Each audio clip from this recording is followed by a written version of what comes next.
अस्सलाम वालेकुम।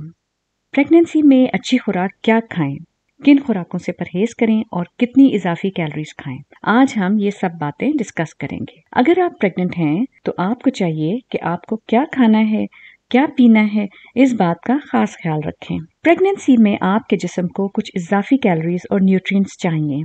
प्रेगनेंसी में ज्यादा खाना नहीं बल्कि अच्छी खुराक की जरूरत होती है, जिससे आपका जिस्म भी तवाना रहे और बेबी की नशोनुमा भी मुकम्मल हो। प्रेगनेंसी में कैलोरीज के अलावा कुछ खास ग़िज़ाई अज्जा की जरूरत होती है जो खुराक से हासिल होती हैं। कुछ खुराकें ऐसी हैं जो आपका पेट तो भर देती हैं, लेकिन इनमें वो खास ग़िज़ाई अज्जा नहीं होते जो प्रेगनेंसी में बेहद जरूरी होते हैं। इसके बरअक्स कुछ ग़िज़ाएं ऐसी हैं जिनमें ये हेल्दी न्यूट्रिएंट्स मौजूद हैं जो सेहत के लिए जरूरी हैं।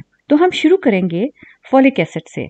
ये एक बी विटामिन है और प्रेगनेंसी में खास तौर पर बेबी के दिमाग और रीढ़ की हड्डी और नसों के डिफेक्ट से बचाती है। इसके अलावा ये क्लेफ्ट पैलेट और दिल के डिफेक्ट से भी बचाती है। ये खून बनाने में भी इस्तेमाल होती है। अगर आप हमल करना चाहती हैं तो चंद माह पहले से ही और हमल के दौरान फोलिक एसिड 400 माइक्रोग्राम्स लेना शुरू कर दें। खुराक में चूंकि फोलिक एसिड की मिकदार कम होती है, इसलिए टैबलेट्स लेनी जरूरी होती हैं। खुराक में फोलिक एसिड सब्ज पत्तों वाली सब्जियों में मौजूद होती है, मसलन ब्रोकली, साग, मटर, फ्रूट जैसे कि माल्टे, कीनू, केले में भी ये मौजूद होती है। कई दफा नाश्ते के सीरियल्स और ब्रेड और मार्जरीन और ऑरेंज जूस वगैरह में भी ये शामिल की जाती है। इसके बाद आयरन हमारे जिस्म के लिए बहुत अहम है।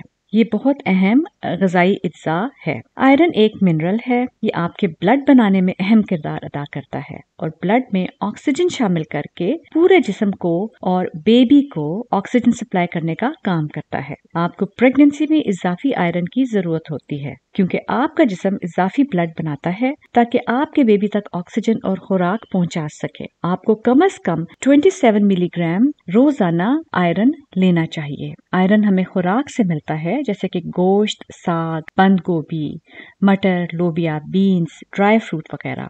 आप आयरन सप्लीमेंट भी ले सकती हैं और अक्सर ये प्रीनेटल विटामिन्स में भी शामिल होता है। इसके बाद हम बात करेंगे कैल्शियम की। ये भी एक मिनरल है जिससे हड्डियां और दांत मजबूत होते हैं और ये नसों और पट्टों को भी मजबूत करता है। प्रेगनेंसी में आपको 1000 मिलीग्राम कैल्शियम की रोजाना जरूरत होती है। इससे आपके बेबी की ग्रोथ में मदद मिलती है और आपकी हड्डियां भी मजबूत होती हैं। कैल्शियम हमें डेयरी फूड्स यानी दूध, दही, चीज वगैरह से मिलता है। ये सोया मिल्क, आलमंड मिल्क और सब्ज पत्ते वाली सब्जियों में भी मौजूद होता है। कई दफा ये प्रीनेटल विटामिन्स में भी शामिल होता है और अलग से इसकी गोलियां भी मौजूद होती हैं। लेकिन सिर्फ विटामिन्स ही काफी नहीं, आपको हेल्दी प्रेगनेंसी के लिए प्रोटीन्स, फैट्स और कार्बोहाइड्रेट्स भी सही मिकदार में लेने चाहिए। इसका बेहतरीन तरीका ये है कि आपकी खुराक में वैरायटी होनी चाहिए। आपकी खुराक में फ्रूट जैसे कि माल्टे, कीनू, केले, सेब, बेरीज, आड़ू, खरबूजे, तरबूज वगैरह हों।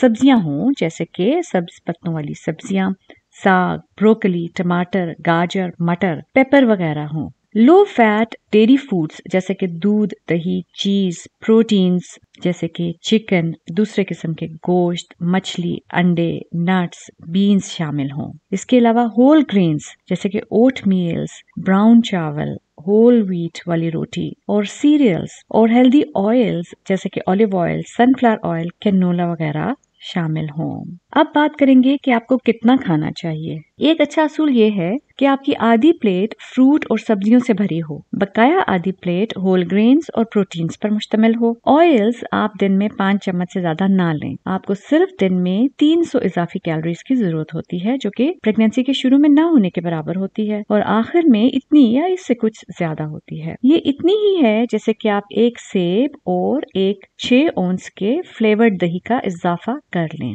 2 के लिए खाने का मतलब ज्यादा खाना नहीं बल्कि हेल्दी खाना है। प्रेगनेंसी में आपको कुछ खुराकों से परहेज भी करना है, जैसे कि फिश जो कि प्रोटीन्स का बहुत अच्छा जरिया है, लेकिन कुछ मछलियों में मरकरी की तादाद बहुत ज्यादा होती है। ये एक ऐसी धात है जो प्रेगनेंसी में बच्चे के लिए नुकसानदेह होती है। सैल्मन, श्रिम्प, पुलॉक, तिलापिया, कैटफिश वगैरह, कॉड वगैरह, इनमें मरकरी की तादाद कम होती है, ये आप खा सकते हैं। इसके अलावा अल्बाकोर ट्यूना में मरकरी ज्यादा होता है, इसलिए ये हफ्ते में 6 औंस से ज्यादा ना खाएं। ज्यादा मरकरी वाली मछलियों से परहेज करें, यानी खुलासा करें तो हफ्ते में 2 या 3 बार 8 से 12 औंस मछली खानी चाहिए, इससे ज्यादा नहीं, जिनमें मरकरी लो हो। इसके अलावा कुछ ऐसे ग़िज़ाई अज्जा हैं जिनमें इन्फेक्शन के चांसेस बढ़ जाते हैं। कुछ बैक्टीरिया जैसे लिस्टीरिया, सैल्मोनेला, इकोलाई, विब्रियो कुछ खाने की चीजों में मौजूद होते हैं। अगर मछली सही तरीके से ना पकाई जाए तो इसमें भी कुछ पैरासाइट्स रह जाते हैं। कुछ फूड्स ऐसे हैं जिनमें के केमिकल्स और टॉक्सिन्स होते हैं जो बेबी को नुकसान पहुंचा सकते हैं। अगर माँ की सेहत खराब ना भी हो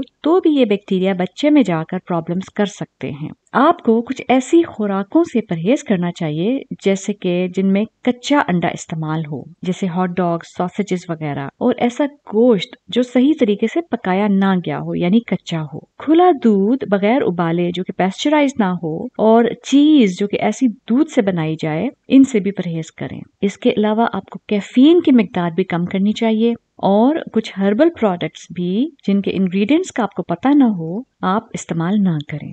आखिर में शराब नोशी और स्मोकिंग से मुकम्मल परहेज करें। अगर आपको मजीद मालूमात दरकार हो तो अपने मौलिद से मशवरा करें। उम्मीद है कि ये वीडियो आपको इन्फॉर्मेटिव लगी होगी और इसे लाइक और सब्सक्राइब जरूर करें और दूसरों तक भी शेयर करें। शुक्रिया।